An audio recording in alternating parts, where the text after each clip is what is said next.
So welcome everyone. I'm Tom Patterson, the Bradley Professor of Government and the Press here at the Kennedy School, Acting Director of the Shorenstein Center.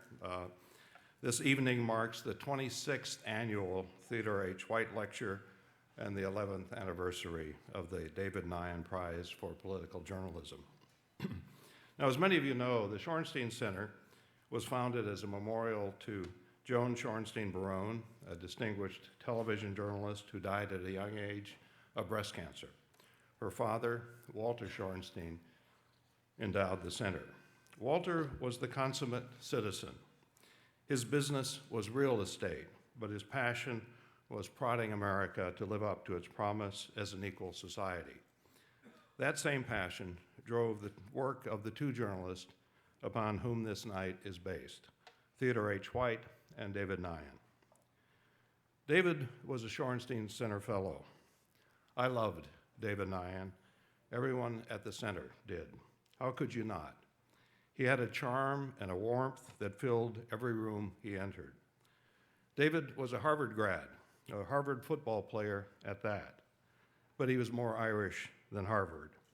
His good friend, Marty Nolan, himself a former Shorenstein Center Fellow, worked with David at the Globe for 5 years before David mentioned his Harvard connection.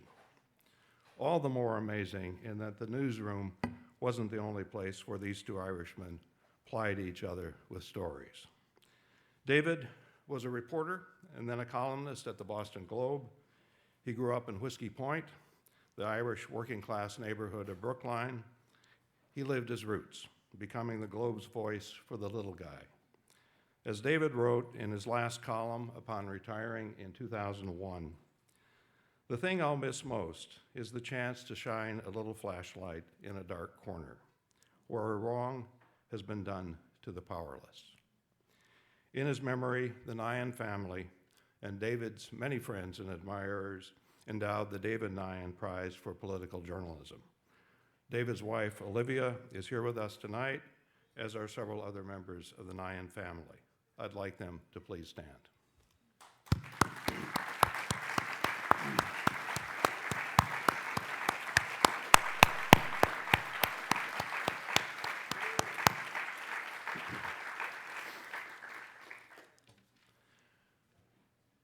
This year's David Nyhan Prize is awarded to Gary Younge. If there is a current version of David, Gary is it.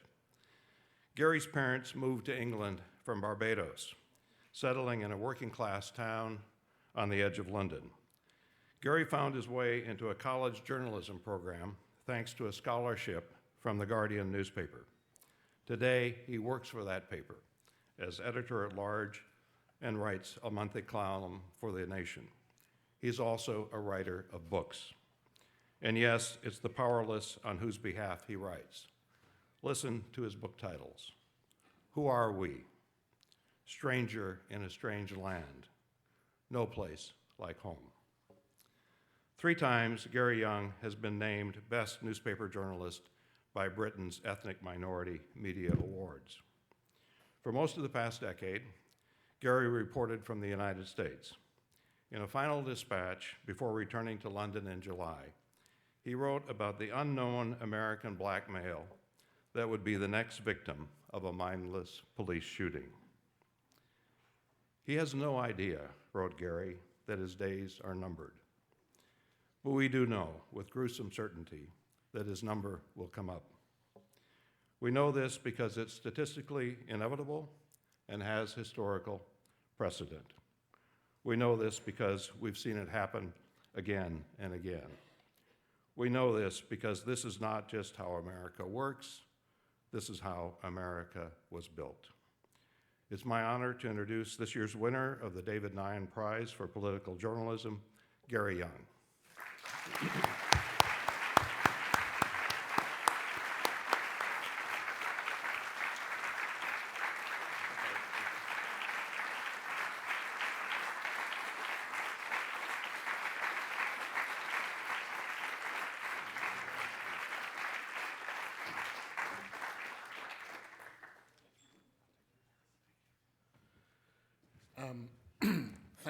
Thank you very much.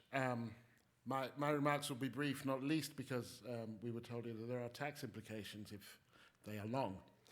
I'm extremely honored to be given this award. And reading through David's columns on the way here, since I was told I would get the award, it reminded me of these evenings that I spent in Russia. I actually, before I studied journalism, I studied French and Russian, and I lived in Russia for 6 months. It was shortly before Gorbachev left. And every evening at about 8:30, 8:45, there would be this flurry of activity where the woman in whose home I was staying would be getting the dog ready to take the dog for a walk. And I wondered why there was such anxiety about moving so fast. And one night when it was warmer, I went out with her and realized that everybody who had a dog was out at 9. And I said, what is this? And she said, this is what we call собачий час. This is the dog hour. And it's the time when the news is on, the state news. And we don't believe the news, and we don't like the news, and so this is a time that we choose to walk our dog. And I thought about this when reading David's columns, because there are some forms of journalism where you just want to take your dog for a walk. And then there are others when you think, just chill out for a minute, Rover, we'll get there. And David's was clearly one of the latter, and the reason being that he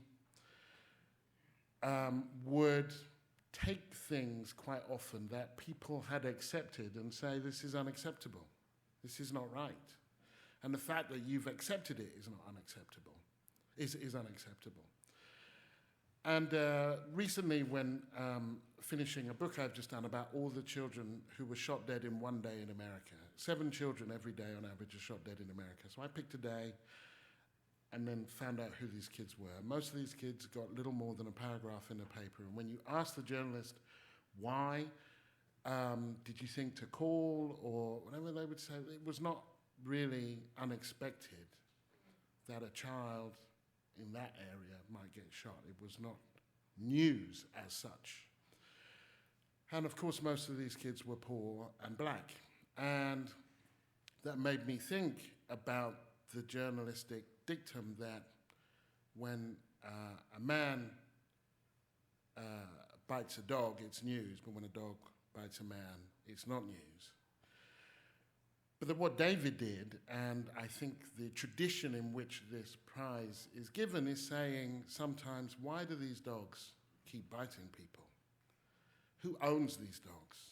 How do we stop these dogs biting people? That this is not normal to live in a world where so many people can be so cruelly bitten. I want to expand on the quote that Thomas read, because David, he said, the thing I miss most in his last column is the chance to shine a flashlight on a dark corner where a wrong was done to a powerless person, where a scarred politician maybe deserved a better fate, when the process went awry and the mob needed to be calmed down and herded in another direction. And so I'm extremely grateful and extremely proud to be given this award in that tradition and in that mold. So thank you very much.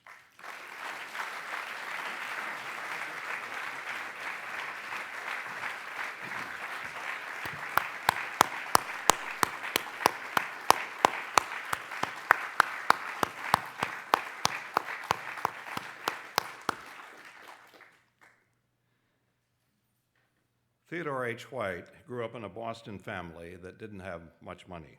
But young Teddy was smart, and he was bookish. He described himself as a meatball.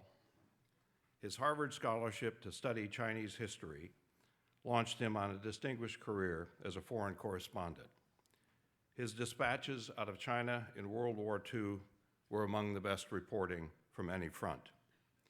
but it was a captivating book on the 1960 Kennedy-Nixon campaign that made Teddy White famous. No writer before had taken us inside the workings of a presidential campaign. In its first year of publication, The Making of the President, 1960, sold more than 2 million copies. It was followed by best-selling books of the 1964, 68, and 72 campaigns, but by then, White was turning against his own storyline. He had not anticipated that his behind-the-scenes portrayals would become a reporting obsession. White was sitting in George McGovern's hotel room one day during the 1972 campaign and was appalled by what he observed. McGovern said White was like a fish in a goldfish bowl. There were 3 different network crews at different times. The still photographers kept coming in, groups of 5 at a time. I invented this method of reporting, and I now sincerely regret it. White set out the 76 campaign, but returned in 1980 to write a different kind of book. It warned of the looming dangers of big money, big media, unbridled ambition, excessive partisanship, disaffected voters. That book, America in Search of Itself, stands today as a portent of what our political campaigns have become. This year's Teddy White lecturer is Jill Lepore. She is Harvard's David Woods Kemper 41 Professor of American History and staff writer at The New Yorker. Jill Lepore is the recipient of many honors and awards, including election to the American Philosophical Society and the American Academy of Arts and Sciences, honorary degrees from Bowdoin, Colgate, and Tufts, president of the Society of American Historians. Remarkably, Jill didn't aspire to be a historian. She doesn't hold a degree of any kind in history. She was an English major at Tufts, and her PhD program at Yale was American Studies. From early on, her aim was to be a writer. History became the outlet. Her first book, The Name of War, won the Bancroft Prize. It tells how New England's white settlers eradicated the Indian chief known as King Philip and the tribes he led. The Indians that were captured were sold into slavery, and King Philip was beheaded. For the next 20 years, his spiked head was on public display in Plymouth Colony. That first book signaled the purpose of Jill Lepore's writing, to use history to remind us of things that we, as a people, find it convenient to forget. Philip's War doesn't accord with that blissful story we tell each other on Thanksgiving about New England's early settlers. Our national narrative is also at odds with New York Burning, a book that won the Anisfield Wolf Award. No witches were burned at the stake in Salem, but 13 black men were burned alive in 1741, not in the sordid South, but in the era's most diverse locale, New York City. Jill Lepore is also not shy about challenging her discipline's cherished beliefs. Most academic historians disdain biography. Jill embraces it as a way to tell bigger stories. One such book, published in 2013, centers on the life of Ben Franklin's younger sister, Jane. Gender sent them on different paths. Ben Franklin took the opportunities available to smart, ambitious men. Jane Franklin never had a chance. She married young and badly, bore 12 children, only one of whom outlived her, and spent most of her life in poverty. Although Ben and Jane Franklin shared a lengthy correspondence, he never saw fit in his memoir to mention her even once.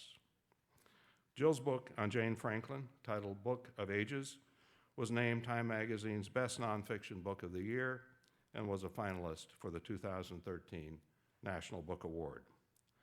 Jill has been contributing to The New Yorker since 2005. In her article, she frequently draws from history to expose superficial thinking. During the 2009 swine flu scare, reporters repeatedly but inaccurately compared it to the 1918 Spanish flu epidemic. The media frenzy sparked near panic among some Americans. As Jill wrote in a New Yorker piece, it was hardly the first such frenzy. Reporters have done it many times, including the now all but forgotten parrot flu scare of 1930.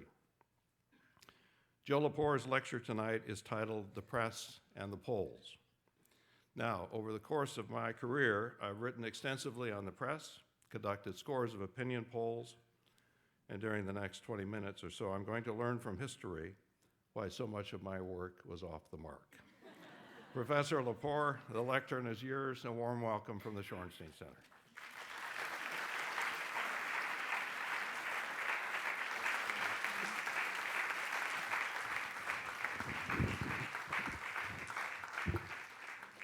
Thanks so much for that very kind introduction. It's a tremendous honor to be here, and I'm just so proud to be a part of an evening that celebrates David Nyhan and Theodore White and the great Gary Younge. So I'm thrilled. I'm thrilled to be here, if a little nervous about speaking about the problems with polls. There's a way in which, though, I think, I just want to make sure the slides are up there. Okay. This is a suitable topic for me to discuss because one of the things I want to say about public opinion polls is that they are the child of a very bad marriage between academics and journalists. And so am I.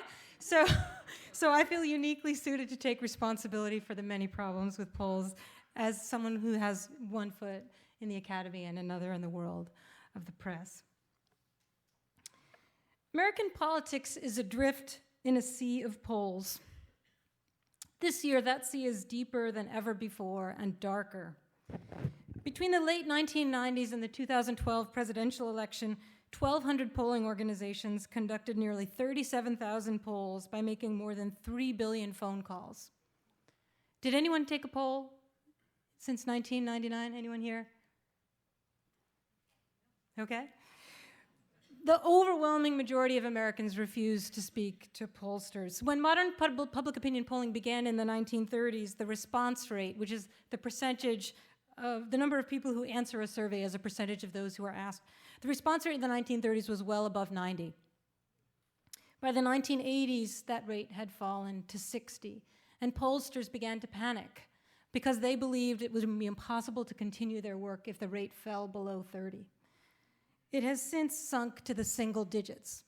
A not uncommon response rate for an American public opinion poll is 3. Meanwhile, polls are wielding greater influence over American elections than ever before, which is the paradox of this story. In May, Fox News announced that in order to participate in its first primetime debate, Republican candidates would have to place in the top 10 of an average of the 5 most recent national polls. Where the candidates would stand on the debate stage would also be determined by their polling numbers. Many reputable pollsters found this decision unsupportable. That includes Pew, which has not yet begun pre-election polling, Gallup, which recently announced that it doesn't intend to conduct pre-election polls, and Public Opinion Strategies, the leading Republican polling organization, which with its Democratic counterpart, Hart Research Associates, conducts the NBC Wall Street Journal poll. Even if more people were willing to answer the pollsters when they called, polling would still be teetering on the edge of disaster. More than 40% of American adults no longer have landlines, and the 1991 Telephone Consumer Protection Act bans auto-dialing to cell phones. This spring, Gallup agreed to a $12 million settlement in a class action lawsuit filed on behalf of everyone in the United States who between 2009 and 2013 received an unbidden cell phone call seeking an opinion about politics. Gallup denies any wrongdoing. In June, the FCC issued a ruling reaffirming and strengthening the prohibition on random dialing to cell phones. And during congressional hearings, Greg Walden, a Republican from Oregon who's chair of the House Subcommittee on Communications and Technology, asked FCC Chairman Tom Wheeler if the ruling meant that pollsters would go the way of blacksmiths. Wheeler shrugged. Well, he said, they have been, right? Despite much hype, internet pollsters have not replaced telephone pollsters. Using methods designed for knocking on doors to measure public opinion on the internet is like trying to shoe a horse with your operating system.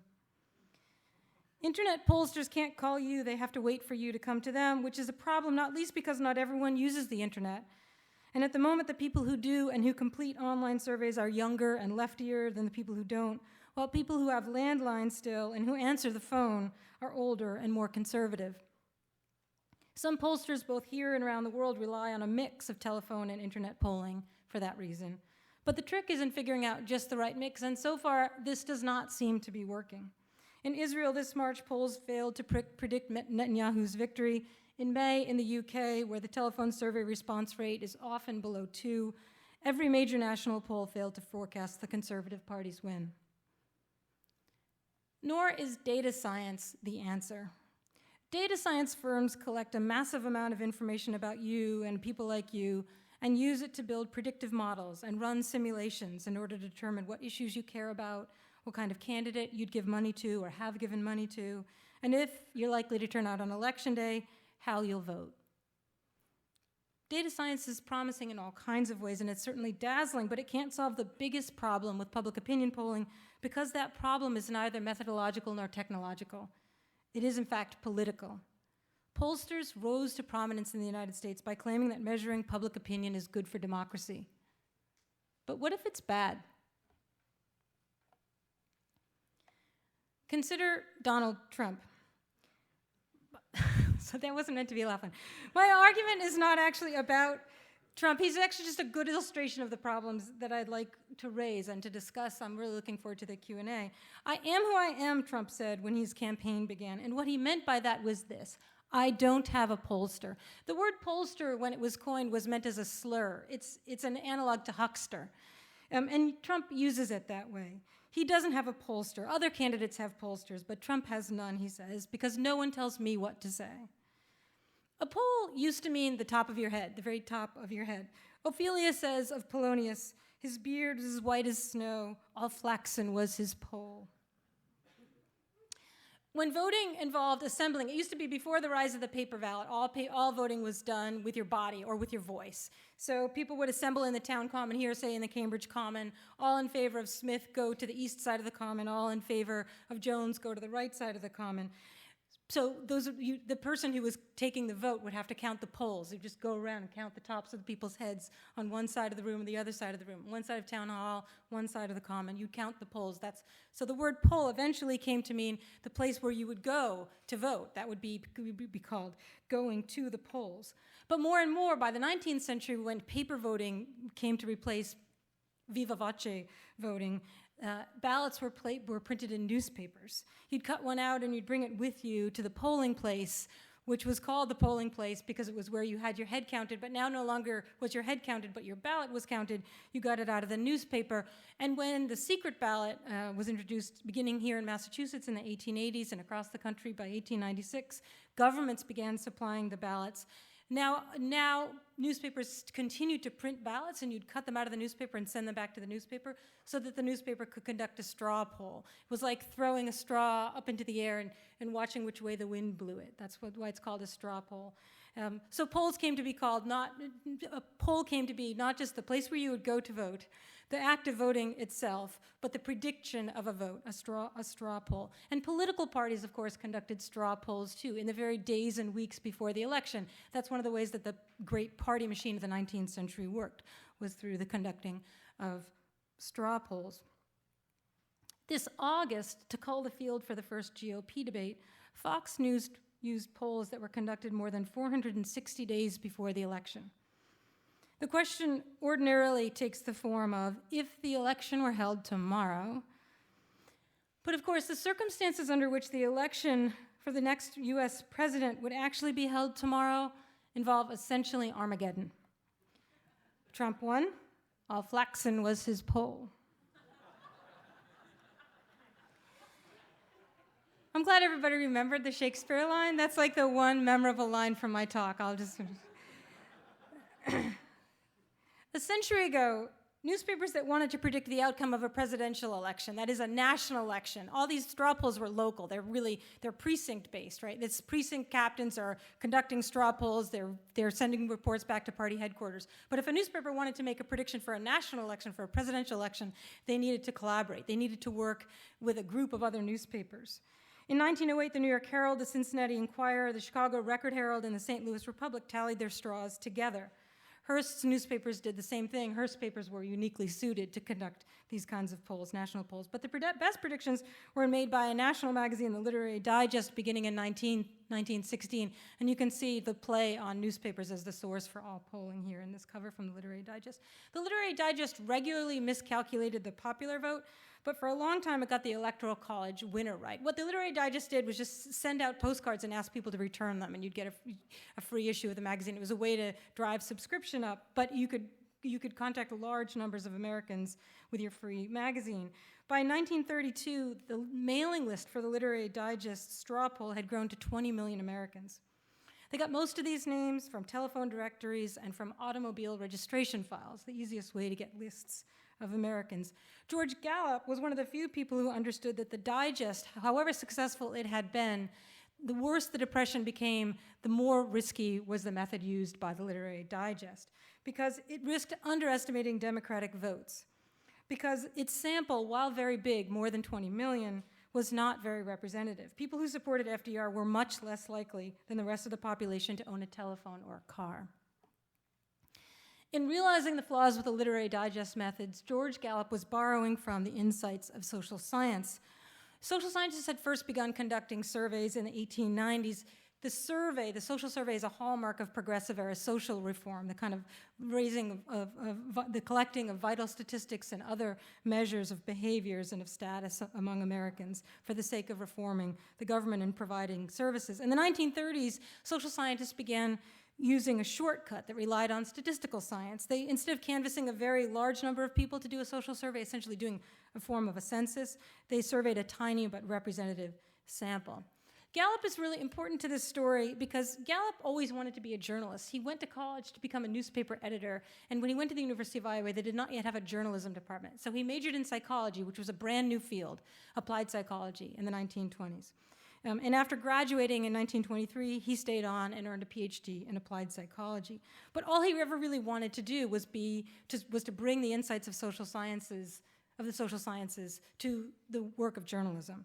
His 1928 dissertation, which is fascinating reading, and I highly recommend it, is called An Objective Method for Determining Reader Interest in the Content of a Newspaper. And if you would like, you are welcome to blame Gallup for the most emailed list and every other metric that your newspaper uses to track reader interest, because this is what Gallup proposed in 1928. He said that there had been a time when the newspaper had an obligation to inform the people, to educate the people about politics and about civics and about the political system. But with the rise of the public school system over the course of the 19th century, which is a very slow and gradual development, the newspaper no longer had that obligation for civic education and instead ought to be entertaining.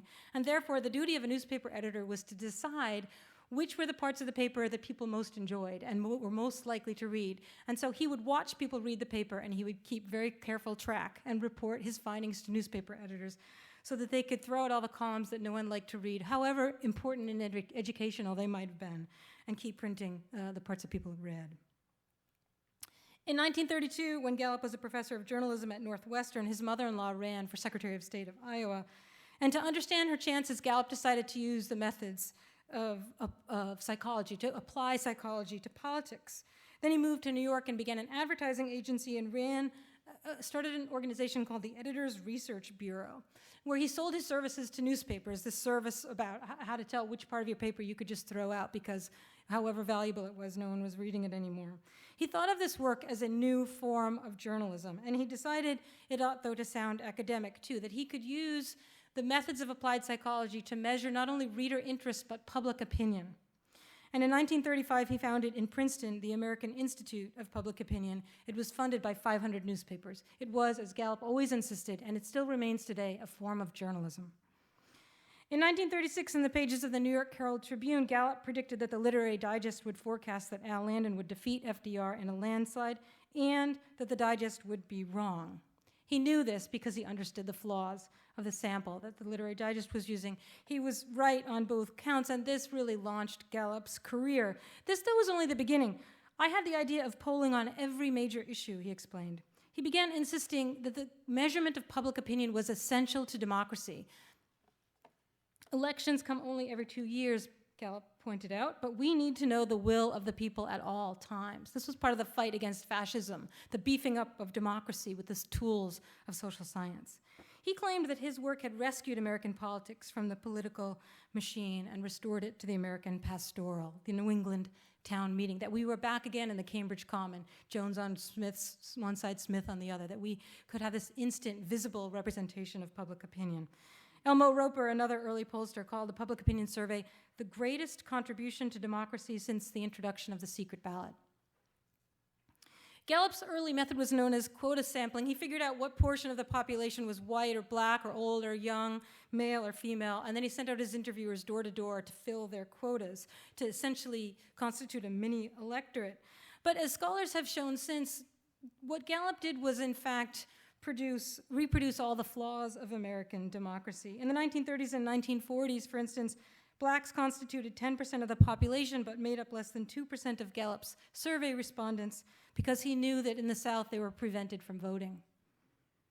As Sarah Igo has pointed out, instead of functioning as a tool for democracy, public opinion polls were deliberately modeled upon and compounded democracy's flaws.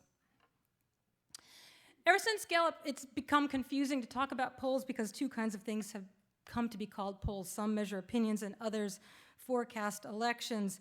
It's not a bad idea to call those polls that measure opinions surveys and use the word polls only to refer to those that forecast elections. Gallup made that distinction himself. And when he started out, he didn't believe using a survey to forecast an election was a useful thing to do. It wasn't a civic-minded or a public good. It wasn't a civic-minded activity or a public good. While such forecasts provide an interesting activity, they probably serve no great social purpose, he wrote. Then why do it? Gallup began conducting polls only in order to prove the accuracy of his surveys, which is a product that he was selling, because there was no other way to demonstrate whether his measurement of the public's opinion on anything was accurate. The polls themselves, he thought, were actually pointless. In the decades since, polls have come to rule American politics. Donald Trump doesn't have a campaign pollster, but while he was leading them anyway, his campaign loved polls. Polls admitted Trump to the first GOP debate, and polls handed him a victory. Donald J. Trump dominates Time poll, the Trump campaign posted on its website following the August debate, linking to a story in which Time reported that 47 respondents said that Trump had won. Time's poll, though, was conducted by Playbuzz.com, a viral content provider that embeds playful formats onto websites to increase traffic. Playbuzz had indeed collected more than 70,000 votes from visitors to Time's website in its instant poll. Time posted this warning: the results of this poll are not scientific. But because most polls don't come with warnings, reporters and news organizations have tried very hard and very responsibly to educate readers about polling methods in this world of proliferation of polls and the diversification of the kinds of polls. The day after the first debate, Slate published a column called "Did Trump Actually Win the Debate? How to Understand All Those Instant Polls That Say Yes?" We might think this is a very responsible act of journalism, but it didn't prevent Slate that same day from reproducing the results of its own instant poll conducted by an organization just like Playbuzz. The statistician Nate Silver began explaining polls to the public in 2008 on this column that the Times publishes the 538 and now has its own website. Silver does a really important piece of work by aggregating polls and giving greater weight to those that are more reliable in order to make better predictions. It's an incredibly helpful piece of work that Silver and people who are doing that kind of work are doing, but I think it's fair to say it's a patch, not a fix. The distinction between one kind of poll and another is essential, but it is also very often exaggerated. Polls do drive polls. This is empirically demonstrated. Good polls drive polls, and bad polls drive polls. And when bad polls drive good polls, they're not so good anymore. If polls play such a role in American politics, why don't we regulate them? Laws govern who can run for office and how. There are laws about who can vote and where and when. Other countries have laws regulating the disclosure requirements of pollsters. 7 constitutional amendments and countless Supreme Court cases concern voting, but in the United States, polls are largely free from government regulation or even scrutiny. Interestingly, though, this wasn't always the case. In the 1930s and 40s, motions were regularly introduced into Congress calling for an investigation of the influence of public opinion on the political process. These polls are a racket, and their methods should be exposed to the public, a Democratic member of the House wrote in 1939, which is the year that Time first called Gallup a pollster. One concern was that polls were jury-rigged. Gallup was called before Congress in 1944 to explain how he had underestimated Democratic support in 2 out of every 3 states. He said that anticipating a low turnout, he had taken 2 points off the projected vote for FDR. Another concern, a deeper concern, was that polls, as one congressman put it, are in contradiction to representative government. Pollsters appeared to believe that the United States is or ought to be a direct democracy. It is not and ought not. At the same time, social scientists began criticizing pollsters too. In 1947, in an address to the American Sociological Association, Herbert Blumer argued that public opinion does not exist absent its measurement. Pollsters proceed from the assumption that public opinion can be meaningfully understood as an aggregation of individual opinions, each given equal weight, but Blumer demonstrated that assumption to be preposterous. This got Gallup's backup, and in 1948, the week before Election Day, he said, "We have never claimed infallibility, but next Tuesday the whole world will be able to see, down to the last percentage point, how good we are." He, of course, predicted that Dewey would beat Truman. The press believed him, and they were both proven entirely wrong. Gallup liked to say that pollsters take the pulse of democracy. E.B. White wrote a column for The New Yorker the week after the election of 1948. "Although you can take a nation's pulse," White observed, "you can't be sure that the nation hasn't just run up a flight of stairs." In the wake of polling's most notorious failure, the political scientist Lindsay Rogers, himself a former journalist, published a broadside called The Pollsters. Rogers had drafted the book before the election debacle, and he actually felt then bad about it, publishing the book, which is an indictment of the polling industry. And he also was worried that he'd be misunderstood because his concern had very little to do with miscalculation. Where Blumer had argued that polling rests on a misapplication of social science, Rogers argued that it rests on a misunderstanding of American democracy. Even if public opinion could be measured without manufacturing it, which Rogers very much doubted, he believed that legislators using polls to inform their votes would be inconsistent with their constitutional duty. The United States has a representative government for many reasons, but among them is that it is designed to protect the rights of minorities against the tyranny of majority. The pollsters has dismissed as irrelevant the kind of political society in which we live and which we as citizens should endeavor to strengthen, Rogers wrote. He believed polls are a majoritarian monstrosity. These alarms went unheeded, and then the most important turning point in the history of the polling industry in the United States came. Because 8 days after Truman beat Dewey, the Social Science Research Council launched an investigation into the polling industry. The work took many weeks, it involved many eminent social scientists, and they decided in the end that if the polling industry were to fail, that the social science fields would fail too. They would lose their foundation funding and they would lose their federal government funding, which was a relatively new thing. Because if the sample survey method were revealed to be problematic, social science could not survive that scandal. The report that the Social Science Research Council then produced was a very ardent defense of the sample survey method.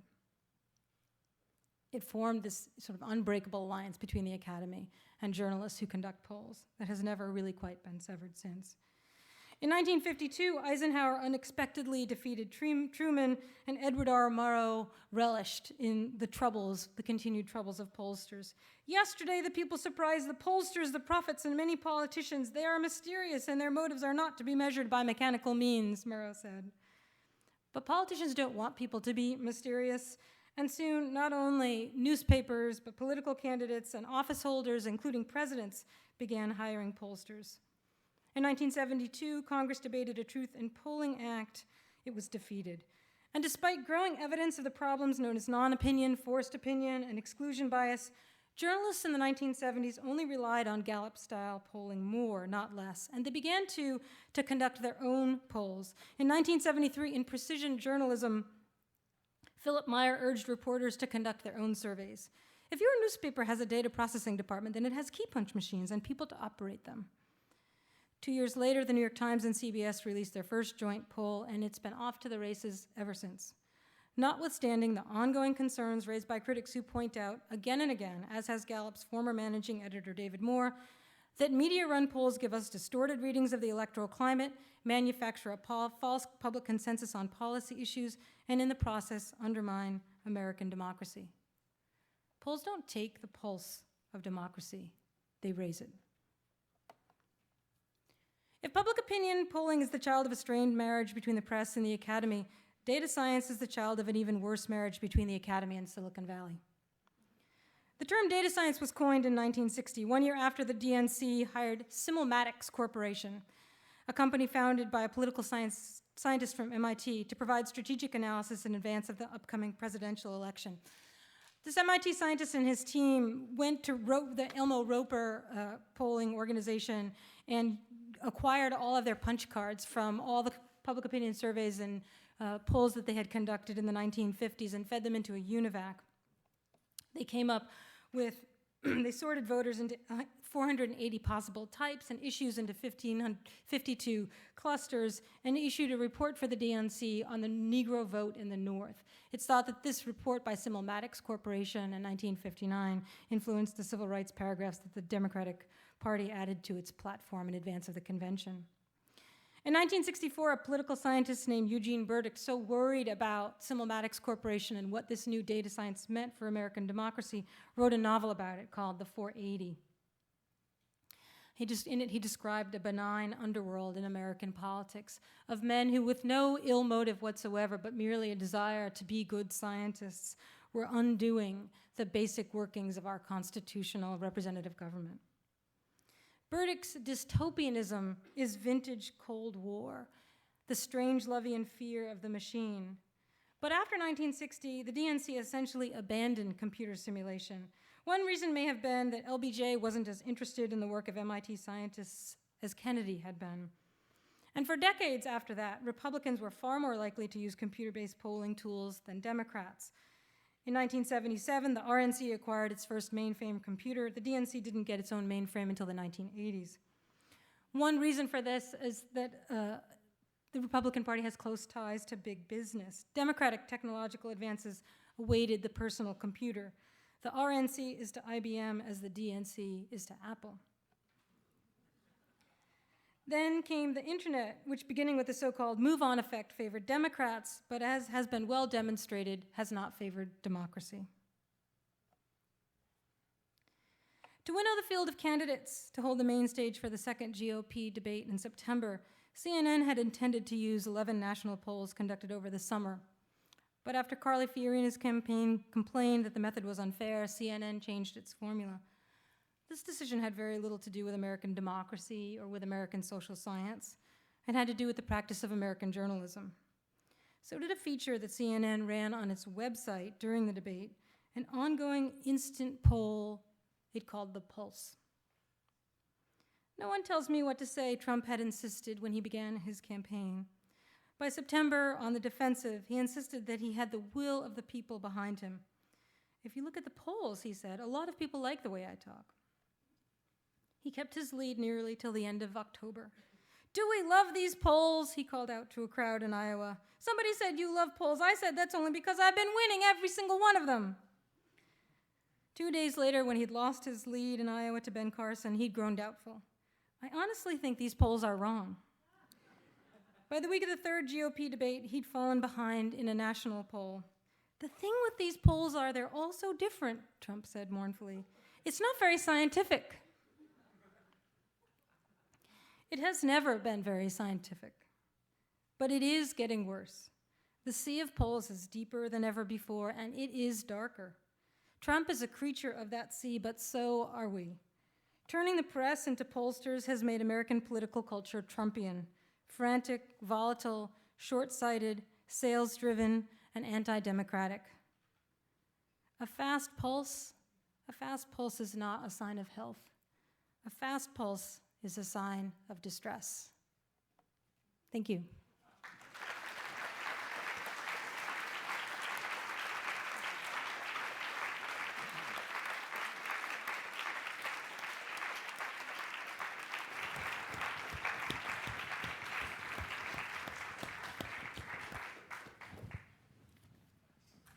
Let's see if this mic, it is working. Question and answer time. We have 4 mics set up, 2 on the ground floor and 2 up there. I can't see very well up there if someone is at that mic. So the rules are quite simple. All questioners must identify themselves. 1 brief question per person, not 2 or 3. No speeches. And questions end with a question mark.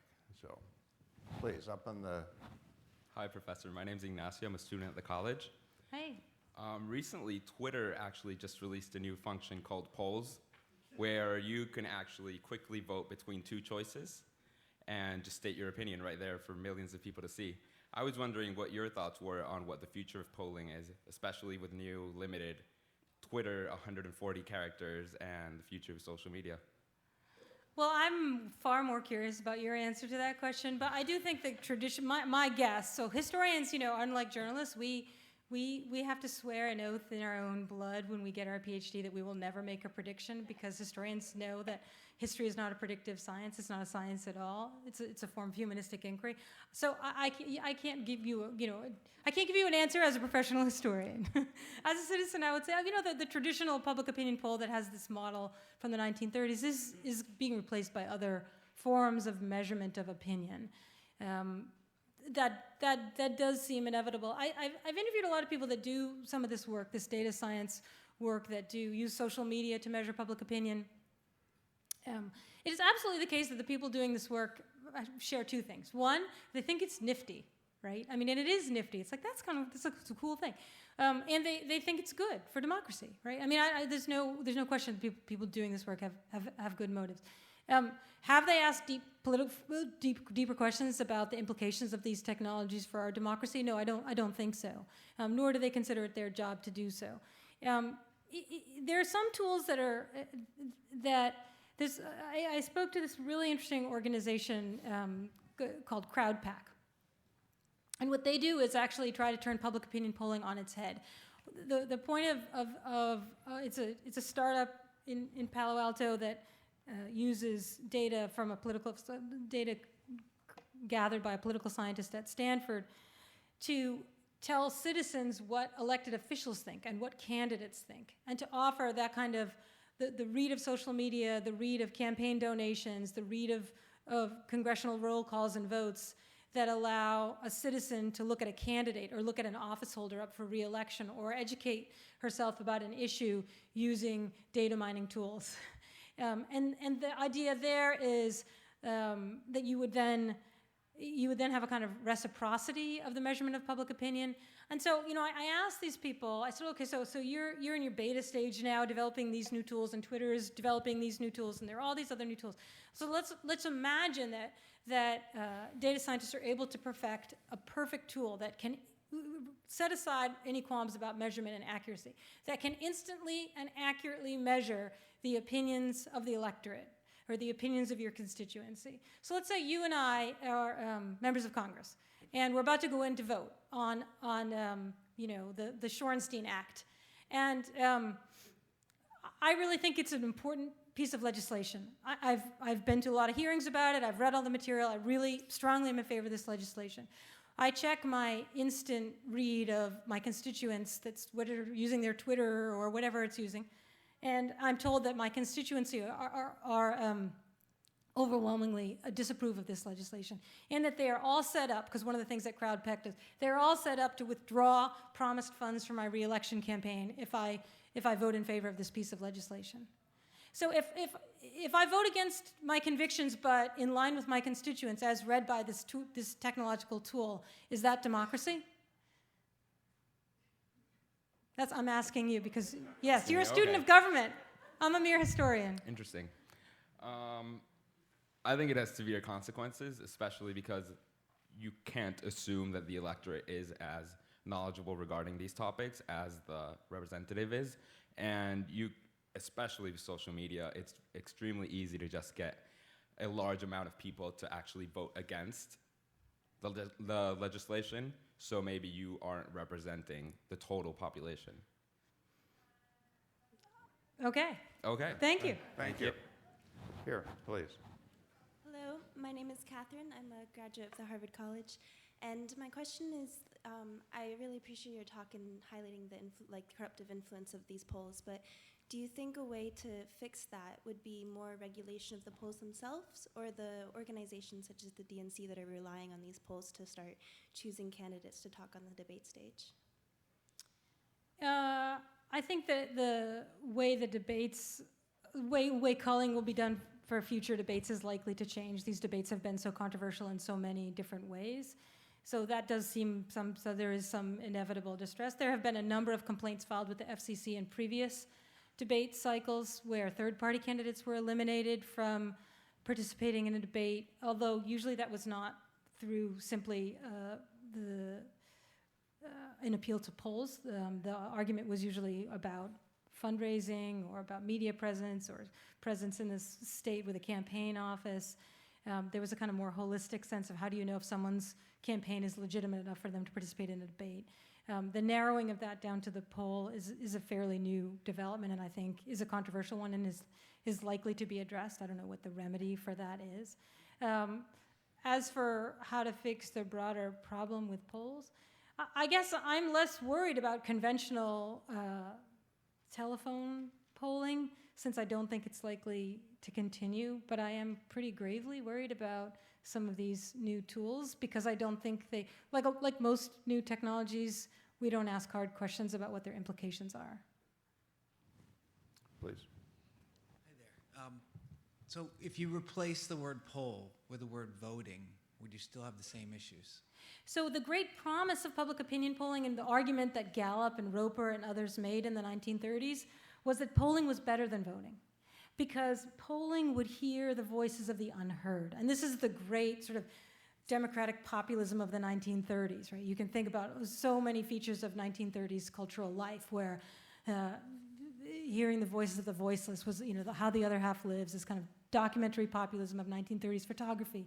It has its analog in the defense and argument on behalf of the polls.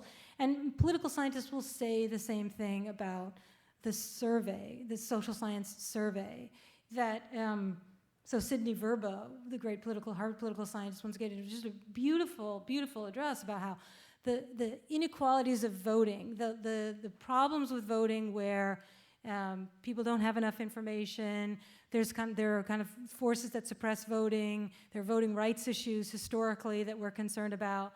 The problems with voting that are endemic in our political process are actually not endemic to public opinion surveying, and therefore the public opinion survey is the great instrument of democracy.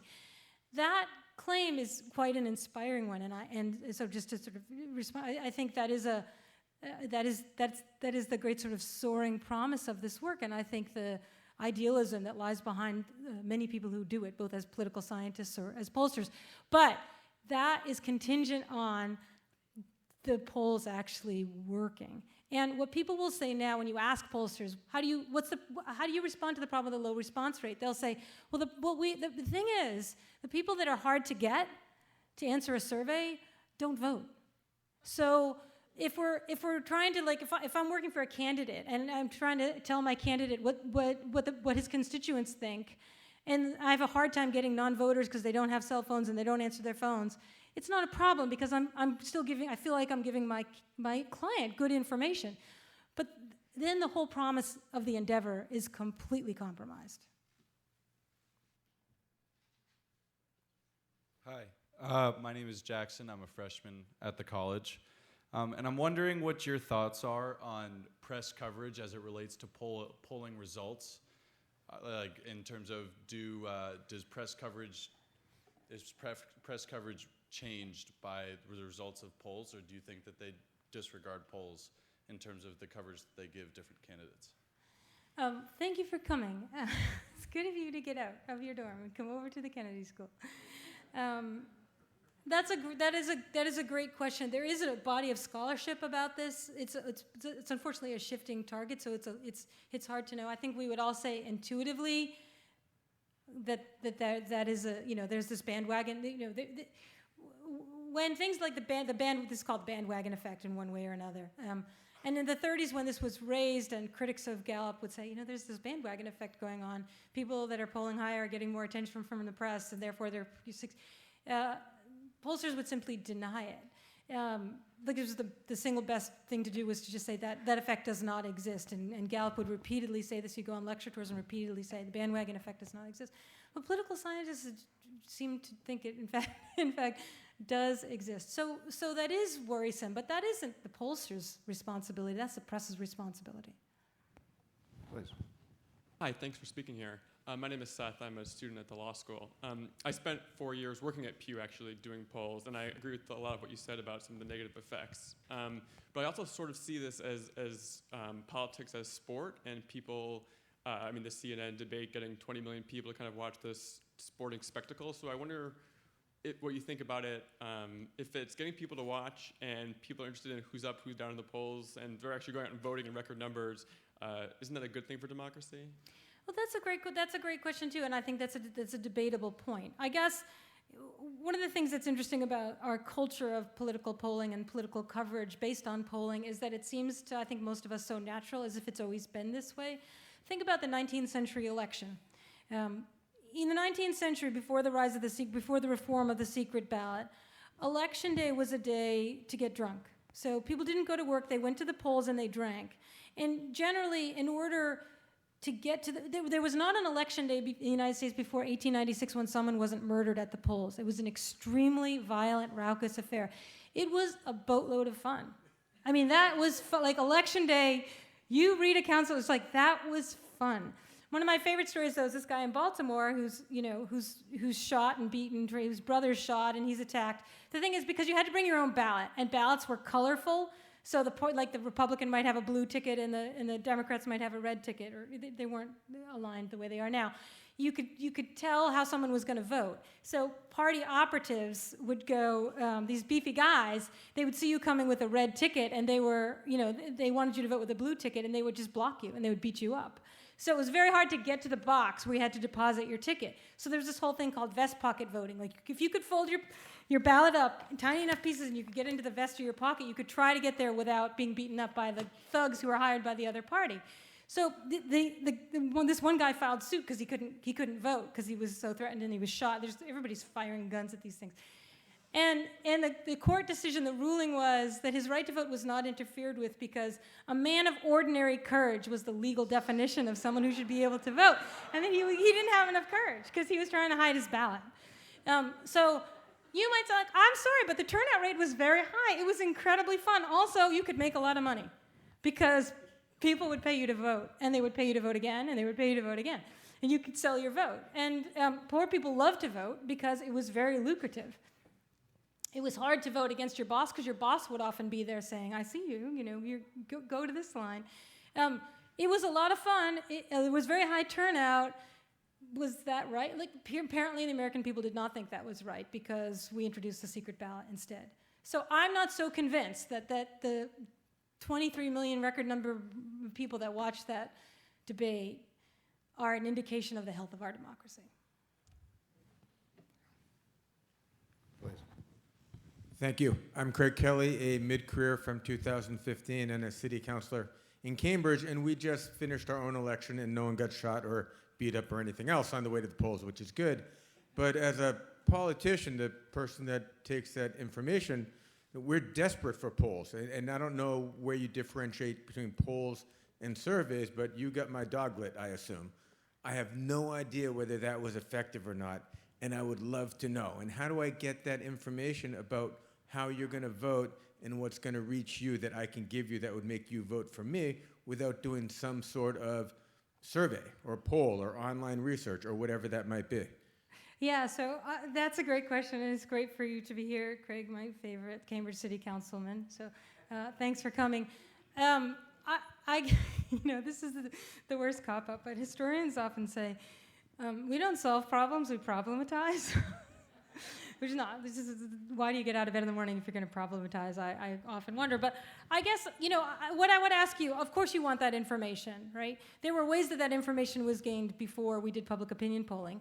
And I would ask you whether you are so convinced that the polls that you rely on are as reliable as you suspect they are. But I would ask you, looking ahead to this technological shift from public opinion polling through calling people up at their houses to social media data mining and other forms of data science and data analytics, whether you think there are questions to be raised about, however helpful it may be for you running your campaign, whether in the long run it may be bad for our political culture.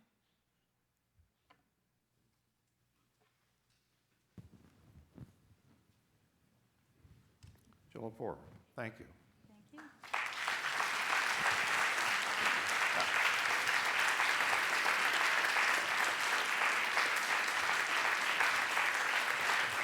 you.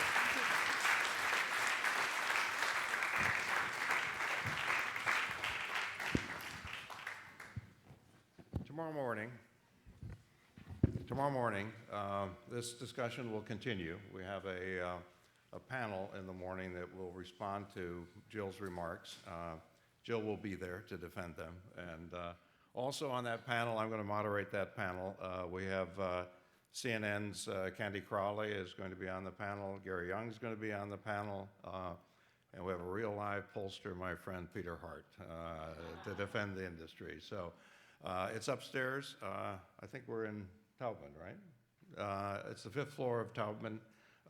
Continental breakfast at 8:30. So we'll feed you first, and then we'll start the discussion at 9. And thank you all for coming. It's been a delight. Thank